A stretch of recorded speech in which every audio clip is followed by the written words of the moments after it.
El handicap de la Unió Esportiva Tàrrega continua sent aquest, continua no podent guanyar els partits a casa.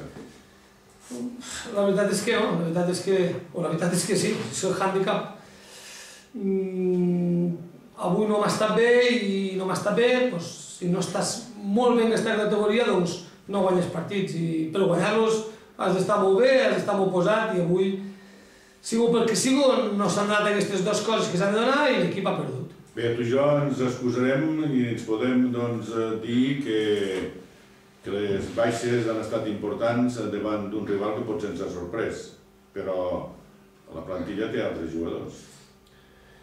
Bé, sí que és cert que hi ha hagut baixes, ha tornat a haver moltes baixes al mig del camp i això després és un lloc que és important perquè és el que et dona la imatge, de conjunt, d'equip, d'estar junt i quan jugadors que estan acostumats a jugar allà no hi són, doncs això es nota, està clar. No pot servir com a excusa perquè ja ens va passar fa 2 o 3 setmanes i l'equip tenia que haver espavilat d'una altra manera.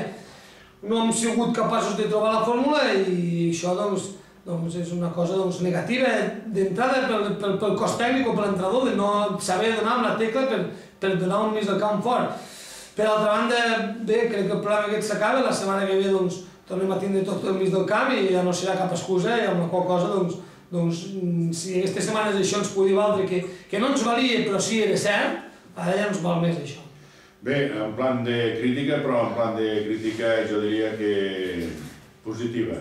La vull fer positiva, la crítica, però jo crec que a aquest equip de la Unió Esportiva Tàrrega li falta fondo físic, li falta més preparació, perquè tots els equips, tècnicament, segurament que són inferiors, jo els veig inferiors a la Unió Esportiva Tàrrega, però físicament ens poden a cada contacte que tenim en la disputa amb la pilota. Aquí no estic d'acord amb tu, jo crec que tècnicament no som superiors als rivals, jo crec que sense anar més lluny avui l'equip que ens visitava tècnicament era molt superior a nosaltres. Amb la qüestió física... Encara m'ho poses més bé. Sí, no.